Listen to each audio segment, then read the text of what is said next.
conservative, constitutional. It's the Andrew Cooperrider Show, keeping you informed on what's going on right here in Kentucky. And good morning, Kentucky. It's Andrew Cooperrider, and you're listening to the Andrew Cooperrider Show, your source for Kentucky politics from a constitutional and conservative point of view. On today's show, Trump has put out a video for Cameron. We'll take a look at the ag commissioner's race and the candidates in it. The Lexington City Council wonders aloud whether or not it can just go ahead and just be, outright racist when it comes to hiring and promotion decisions. And then finally, the new public school test scores and rankings are out for Kentucky, and well, it just doesn't look good. Now, for those of you who end up seeing me today, you'll notice that I'm wearing my I Love My Wife hoodie. And that is because it's my wife's birthday. So first, let me say happy birthday to Mrs. Cooperrider. Second, while I have other things planned today, nice dinner, things like that, wearing this I Love My Wife hoodie is one of my presents I make every year to my wife. The only time I would wear such an embarrassing garment is today. So please, if you see me, don't make fun of me. I'm trying to make a sacrifice for my wife. Now, remember, you can email the show at info@theandrewshow.com. That's info@theandrewshow.com. And not only can you catch the Andrew Cooperrider Show Monday through Friday at 9 a.m. on WZXI, that's 1280 AM, 94.1 FM, 95.5 FM, in the Garrett, Jessamine, Boyle, Lincoln, Madison County areas, as well as South Lexington. You can also catch each episode at 1 p.m. on all major podcasting and social media platforms. Just search Andrew Cooperrider. And if you want to catch that 9 a.m. airing, but you live outside the WZXI broadcast area, feel free to visit theandrewshow.com. That's theandrewshow.com. And you'll find a WZXI player where you can listen to the WZXI live anytime you'd like to. Now, yesterday, I spoke about if the Cameron campaign was going to be able to bring Trump into the election, whether that's for a rally or for something like that. And I actually had mentioned that I hadn't even seen a video for the Cameron campaign come out from the Trump election. Well, it turns out that a video was dropped onto Facebook. Let's go ahead and take a listen to Trump's message to Kentucky about Cameron. Cameron is a young star who has done a great job as your Attorney General, always being fair but very, very tough. And the wonderful people of Kentucky know it. You've learned it, you've seen it, you've been watching it. He is strong, reliable, and loves your state and our nation. Daniel is a tremendous fighter on crime, lowering taxes, saving our Second Amendment, stopping inflation, and, of course, helping our great military and our vets. We love our vets. Daniel strongly supports law enforcement and is endorsed by the Kentucky Fraternal Order of Police, will not allow men to participate in women's sports, fully supports our teachers and getting our children caught up from the massive learning loss caused from Beshear's educational policies, which have been a disaster for Kentucky. He will eliminate Kentucky's income tax and will support the working men and women of Kentucky, just like I did for 4 great years. His opponent, current Governor Andy Beshear, has been a disaster for Kentucky. He endorsed crooked Joe Biden, which in itself is about as bad as it gets, whose economic policies are crushing your state, including inflation and energy, which are at an all-time high. Beshear is weak on crime and the Second Amendment. He's not doing the protection that it needs. They want to get rid of the Second Amendment. The Democrats are fighting hard to do that, and Beshear wants to help him. He also wants to raise your taxes and viciously shut down churches, small businesses, and schools. And you saw him do that very recently. 4 more years would be a disaster for Kentucky. So I have known and worked with Daniel Cameron for a long time, and he's good on every common sense policy there is. He's a common sense person. He will never let you down, and he has my complete and total endorsement. So this really tells us two things. That video tells us a few things. First, Trump most likely won't be coming into Kentucky for a last minute rally or something else in these final few days, which, certainly that would be something that really push the Cameron campaign over the edge. And while Trump releasing this last push video, encouraging people to vote is really, really helpful, he's got to get it out there. I mean, he's got to get it on every TV station, every radio station, parts of this. He's got to get it on social media, pushed out there heavily. I mean, we are already on to early voting. We've got 4 days left till election day. I'm concerned with how late this video is coming out. It should have been out, like I said, 4 or 5 days ago and immediately on TV as soon as possible as well. I've said this time and time again.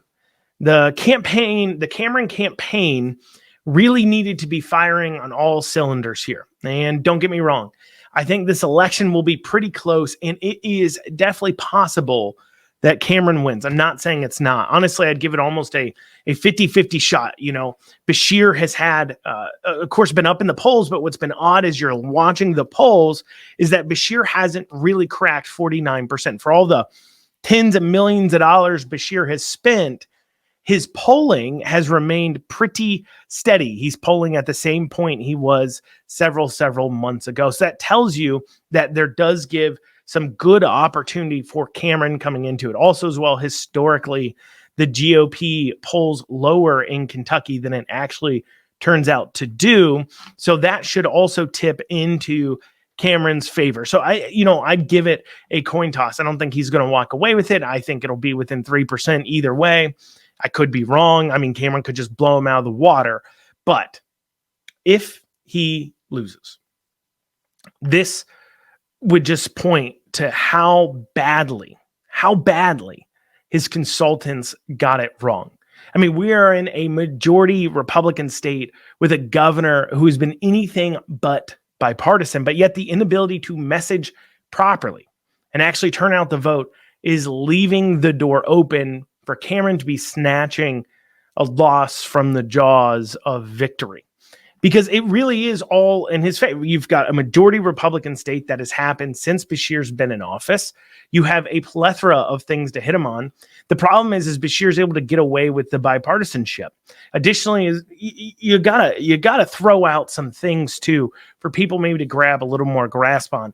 I understand, because I'm in politics, how the Cameron administration would be different, or should be different than a Beshear administration. But to your layman walking around out there, they don't quite understand. And the devil you know is sometimes better than the devil you don't know. And one thing is, we do know the devil that is Andy Beshear. We've had him as our governor.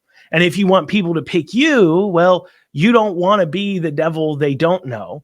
You also want to be a devil they know. That means that when you're challenging an incumbent, you got to come strong with a lot of policies and a lot of differences in places where people will be able to see what the difference is between you and your opponent. As I said, they've already experienced the last several years under Beshear. So they're going to go ahead and they're going to be easily latched on there. We don't have to guess what that looks like. And if you're leaving voters guessing what it looks like while you're in office, well, that could be pretty difficult. And so I definitely think in their messaging, they should have done more of that, but we'll see what happens here the last several days. Maybe they do get this Trump video out there more. Well, coming up, it isn't just the governor's election occurring on Tuesday. I want to take a minute to look at the ag commissioner's race and the Herald leader's endorsement of a person who lacks any kind of experience simply because, well, she marks some of their liberal wish list boxes that has nothing to do with farmers, farming, or agriculture. We'll have that after this short break. You're listening to the Andrew Cooperrider Show, your source for Kentucky politics from a constitutional conservative perspective. We'll see you guys back here in just a few short minutes.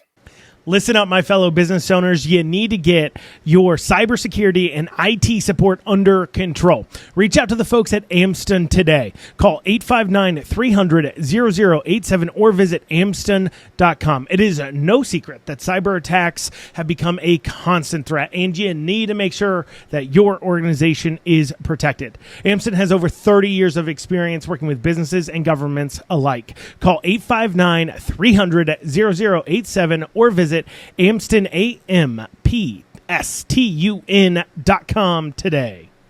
And you are back with the Andrew Cooperrider Show, your source for Kentucky politics from a constitutional and conservative perspective. And in this segment, we're going to be talking about the Ag Commissioner's race, the Agricultural Commissioner's race. That is a race between Sierra Enloe and Jonathan Schell. Earlier this week, I talked about the Herald Leader making candidate endorsements. And in the Ag Commissioner's race, the Herald Leader endorsed Sierra Enloe. And well, Jonathan Schell has sent them a nice response. So I thought we might take a moment to dig into why the Herald Leader says that they endorse Enloe and how their stated reasons make it even more clear that Sierra Enloe is not the choice for Kentucky. And somehow the Herald Leader also makes it clear that they don't really understand farmers or their concerns at all. Now, the article starts off by saying that Jonathan turned down their offer to sit down with the editorial board to receive their endorsement, something that surely must have hurt the Herald Leader's feelings and, well, their egos, of course. But Schell actually responded to them now after the endorsement came out. He said kind of why he didn't speak with them and made a few other cases for why people should elect him, and we'll look at that response a little bit later on. But then they just go on after they say that, they just go on and say, well, all we can figure out about Schell. So he turns them down. The article goes on where they're endorsing Enloe to just say that Schell just seems to be running against Biden and stopping Biden. I mean, their exact quote here is, judging from his ads and other comments, his only opponent appears to be the president, Joe Biden.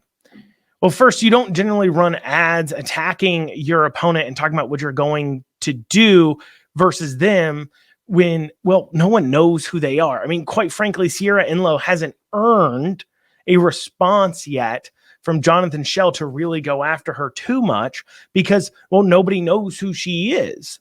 She has to raise her own name ID. If you just attack somebody who's completely unknown, well, that can help raise their name ID. So obviously Schell is going to come out and be a little bit more careful about going right at her. Obviously, that can change in these final weeks and things. And I don't see every single campaign ad and everything out there. So maybe Jonathan Schell has gone off after her a bit in ads and things like that. But at this point, he hadn't even mentioned her. And that really upset the Herald Leader because, and that upsets candidates get kind of upset if they never get attacked because it means that like nobody really cared about you. Sometimes like you were never really a threat. It's kind of like a badge of honor to get attacked. And when that doesn't happen, it can hurt their egos, certainly. But this is also where the Herald Leader starts to show they really don't understand farmers or their concerns. I mean, the federal government, Joe Biden, and the regulations his administration puts forwards, such as, regulations on subsidies, on, just general USDA regulations, those types of things have a huge, large impact on the success, profit, and survival of farmers. And most of the time with the wrong leadership in place, the federal government is the greatest enemy of farmers. So maybe in the liberal wasteland noggins of these editorial board members, they just can't understand why fighting Biden and Biden's policies should matter to farmers. But that's because they think that, well, anyone who says anything bad about Biden, it must just, of course, be some kind of campaign rhetoric. It can't at all be about trying to sum up a very real issue going on with farmers in as succinct as possible tagline, because you only have 30 seconds or so to make an argument in these ads. So when you are so limited in what you can say, you've got to really condense that down and saying stopping Joe Biden is the easiest way instead of listing through all the Biden's policies that have really just damaged the Kentucky farmer. So After they get done bad-mouthing Shell, they get into why you should elect Sierra Inlow, who is a young woman out of LaRue County. Now, I only felt a need to tell you that Sierra Inlow is a woman and to clear that up because, well, to the Herald Leader, it's the most important solitary fact that you need to know. No, I'm not kidding. Okay, here's the Herald Leader's first few lines as it gets into talking about why they endorse Sierra Inlow, and I'm quoting directly from the article here. Inlow, who comes from a fifth-generation farming family in LaRue County, should get the job for numerous reasons. For one thing, it would be great in 2023 to elect a woman for the first time. Now, if the first reason why you should be elected to something or get a job is because you're a woman or a man, then you're a terrible candidate for that job. I mean, unless you're working in like maybe a medical profession or prison guard where, you want women working with women possibly, or men working with men, whether that's for privacy concerns, sexual assault concerns, those types of things. So maybe that gender really does matter there, but gender shouldn't be your first qualification for any job outside of that. And it's certainly saying I'm a woman shouldn't be your first qualification for the agricultural commissioner's job because, well, why would that matter at all in the job? I mean, do they think people won't buy or sell crops from a state unless the state has a woman ag commissioner? Do they think that food processors will only bring business to a state unless they have you don't have a female ag commissioner. So, we're a food processing company, but we're not going to go ahead and come to your state. No, of course not. They actually never tell you why her being a woman is actually important to the job. They just say it. They said first you should elect her because she's a woman. No need to continue on to qualify why that would be important at all. It's historic. So yeah, that's why you should do it. Just because what gender they are. I mean, it's just like liberals to focus on somebody's gender than anything else about them first to make a decision on whether or not you're going to support them or hire them because that is how they think. And they just say it. No explanation. You should just elect her because she's a woman. Duh. Do you even need another reason? I mean, honestly, after that, you shouldn't even read the rest of the article. She's a woman. Elect her. That's all that it needs to be said. But the Herald Leader in this article does bother to go on and list a few other reasons why you should vote for Inlow. Because she has an economics degree. Because she's worked with businesses in Louisville to help them grow. Louisville, known for their vibrant farming communities. She has helped commercial companies find new opportunities. Not for, not for farmers, but big companies that can afford to pay her big consulting sums. She couldn't be bothered to really consult for farmers. Just the companies that can afford her, of course. The Herald Leader also says that while App Harvest has failed, App Harvest, for those of you who are unaware, was an indoor tomatoes, and they're growing tomatoes and tomatoes up near like Moorhead, strawberries down in Somerset, and then I think lettuce in Richmond. It was this giant indoor greenhouse company, and it, in case you've missed the news, has gone bankrupt. And Inlow says that, well, we need to keep pushing for those same kinds of deals. Yeah, it failed, but we need to push a deal like App Harvest, where, the taxpayer gave $60 million to that company, and then 1 year later it went bankrupt. I guess that's the kind of fresh ideas we can expect from Sierra Inlow. Ideas that have already failed and have cost you and I, the taxpayers, tens of millions of dollars as the government forced us to invest in them. But yeah, let's just keep rolling out those ideas. But something that's missing? In the entire article, the Herald Leader never once says you should vote for Sierra because she is a farmer. Could it be because perhaps, well, she isn't? She's an economic developer, maybe, for big cities, companies, and tech startups, sure, but for farmers? They never actually point to her farming experience as a reason to vote for her. They actually point to all kinds of other experiences she has had that has nothing to do with farming. In fact, in the entire Herald Leader article, it only says the word farm or farmer 4 times, and it never once in reference to why you should vote for Sierra. In fact, let's let Enlow herself tell us why you should elect her, what this race is about. Let's hear it from her. This race is about economic development. Shouldn't the people of Kentucky hire an economic developer? See, I hear it from her right there. Actually, this race is about economic development. Shouldn't Kentuckians hire an economic developer? Well, actually, Sierra, this race is about agriculture.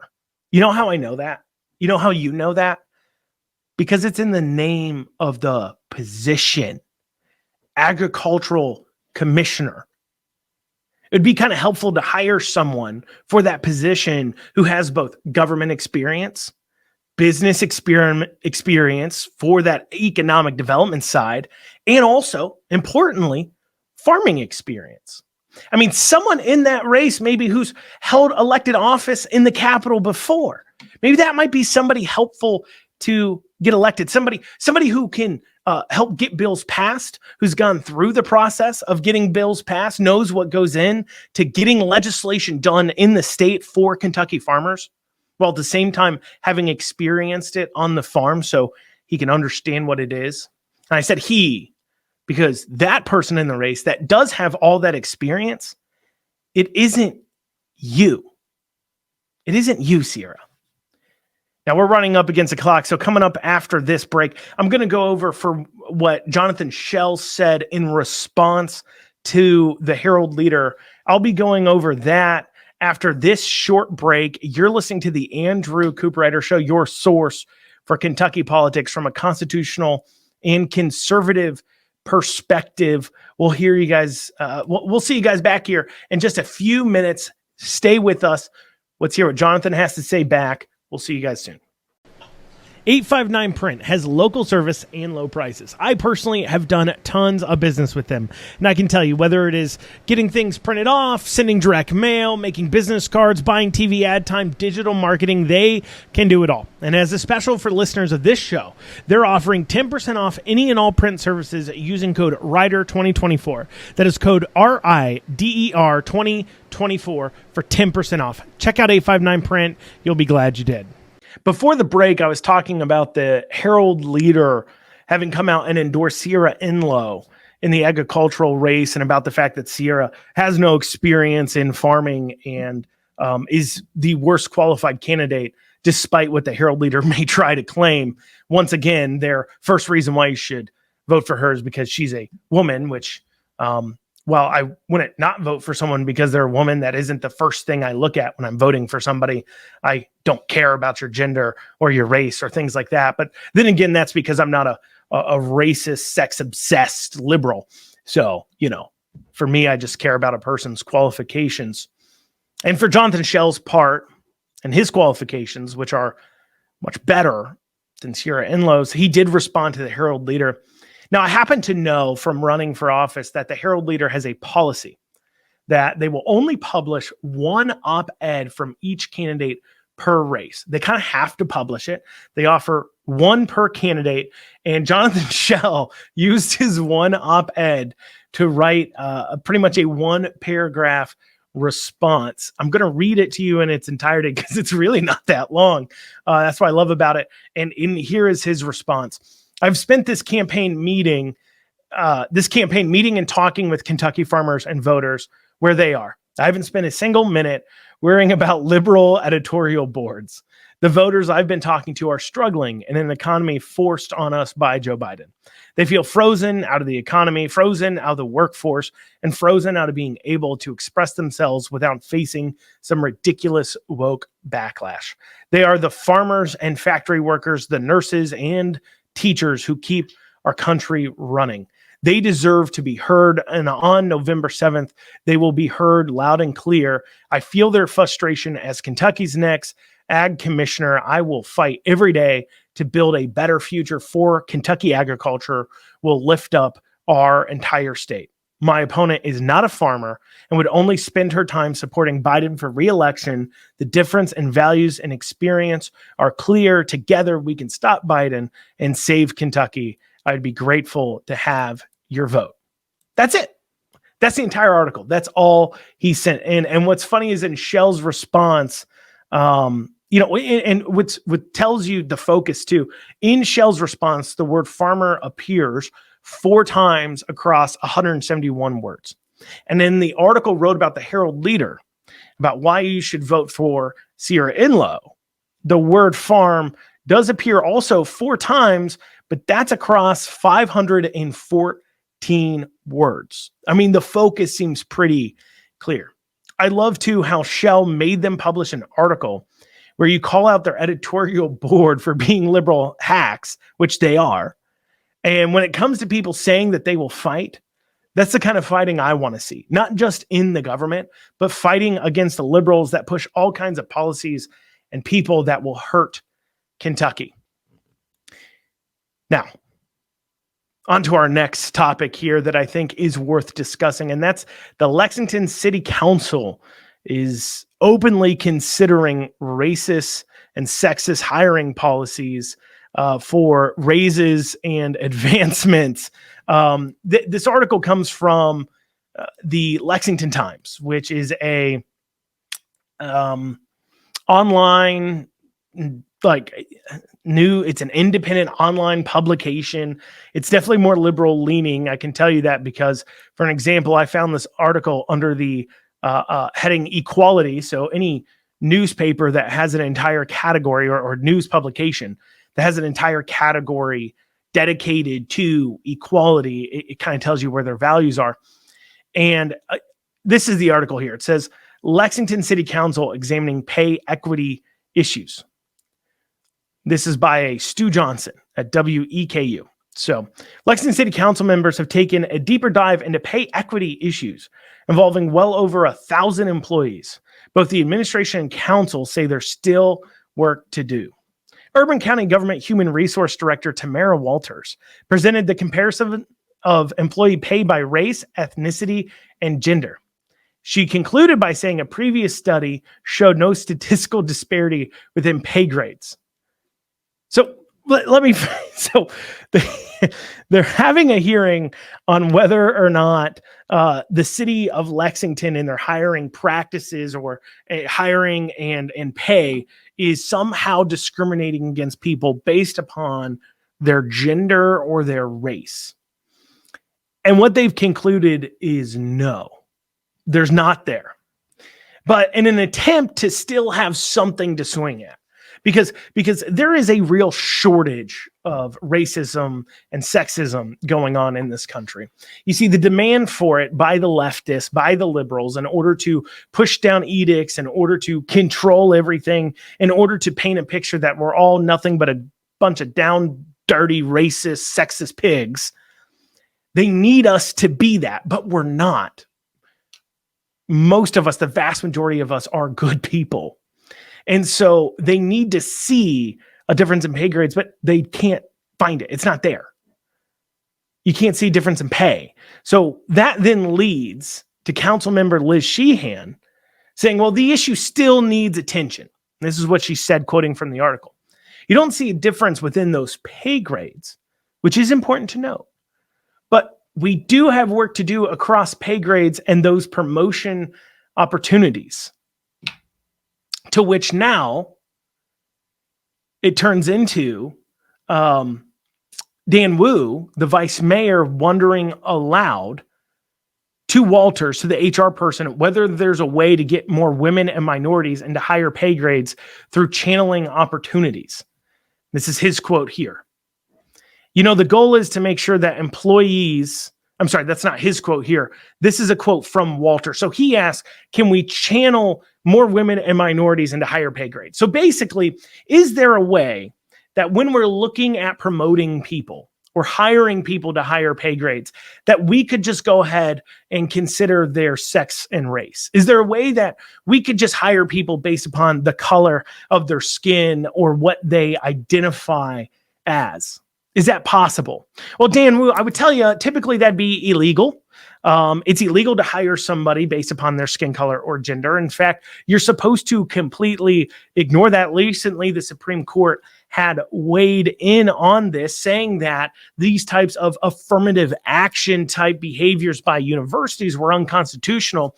And I don't quite see how a city government can get away with saying this. And the fact he'd even wonder this out loud, actively pushing for a way to discriminate based upon skin color and gender for city hiring.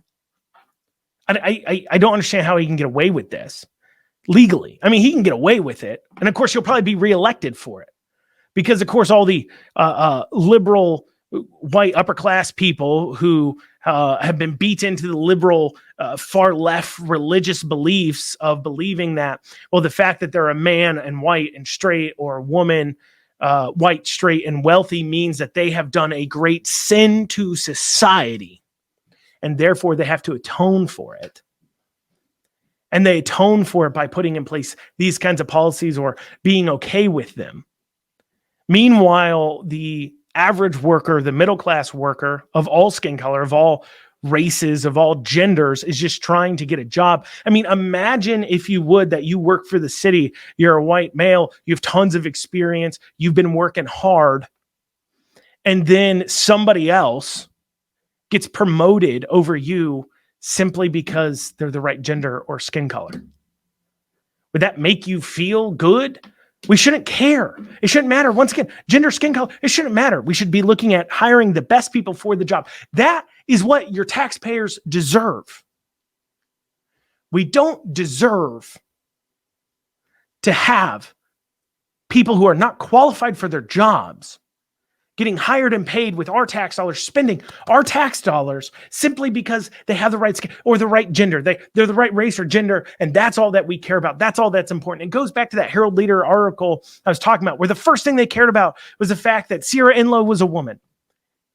And now, because it's not their money, now keep in mind, if this was their money, they'd be trying to hire the best people for the job. But because it's taxpayer funds, let's just get racist and sexist in our hirings. And if you're a white male, don't even bother applying for a raise or promotion. We're not interested in you.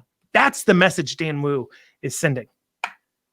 Well, after this, we're going to go over what the Human Resource Walters response was and some of the other council members' response was to this conversation. We'll have that after this short break. You're listening to the Andrew Cooperrider Show, your source for constitutional and conservative viewpoints on Kentucky politics. We'll see you guys here in just a few minutes. Lexington Overstock Warehouse is Central Kentucky's best source for stylish new home furnishings. Don't pay retail. With our low overhead operating structure and big name brands, we offer the absolute best values on new furniture for every room. Shop online anytime at LexingtonOverstockWarehouse.com or visit our weekends only showroom located at 156 West Tiverton Way. Right now, for listeners of this show, we're offering a special discount for our online customers. Use coupon code FREEDOM for an additional 10% off your online order today. Lexington Overstock Warehouse, low overhead equals really low prices. And you are back with the Andrew Cooperrider Show, your source for Kentucky politics from a constitutional and conservative perspective. You know, before the break, we were talking about the Lexington City Council challenging the human resource directors to see if they could put in place racist and sexist hiring practices, basically hiring people and promoting people only if they have the right skin color or the right gender. So I go back to this Lexington Times article. So Vice Mayor Dan Wu asked Walters if there's a way to get more women and minorities into higher pay grades through channeling opportunities. This is Walters' response. You know, the goal is to make sure that all employees have that understanding. But yes, we want to make sure that everyone has an opportunity to move because, like I said, those opportunities are so few and far between. So we want to make sure employees are prepared to be able to move up into promotional opportunity positions. Then council member Jennifer Reynolds says that, well, Hispanic employees in the government was super low. And then Sally Hamilton, who's the chief administrative officer, says, well, there's a lot of work to do. Black, Hispanic, and female workers feel like they're sometimes locked into lower positions with no ability to move up. Entire conversation, a waste of tax dollars, of taxpayer dollars in Lexington to talk about how they need to hire and promote more people the right skin color and gender. Not having a conversation about how do we promote people who have the right skills? How do we promote the kinds of people that can deliver the best value per tax dollar to our citizens? Who's going to do the best job? That was never asked. It was just assumed that for somehow making sure we hit the racial quota and the skin color quota for all positions across the entire city is somehow going to result in a better living situation for Lexingtonians. And you know what? It won't. Instead, it'll be worse because our tax dollars will be going to, like they were talking about, training programs for specifically women and minorities instead of training programs for everyone. So everybody has an opportunity to advance. And those who are the cream of the crop, regardless, once again, of race or skin color, are the ones who get promoted. That's how we get the best bang for our buck out of our elected officials. But that is not something that apparently the Lexington City Council agrees with. Well, new school testing data and rankings has come out for Kentucky schools, public schools, and it spells disaster in all of our public schools, especially in Louisville with the JCPS school system. Imagine you had $11,400 to spend a year to educate your kid. That's the average amount that the public school spends per child in Kentucky. And then imagine I told you that I could offer you less than a 50% chance that if you gave me that money, your kid would be able to read, write, and do math at a profession level. Less than 50% chance. Would you give me that? Would you give me the money?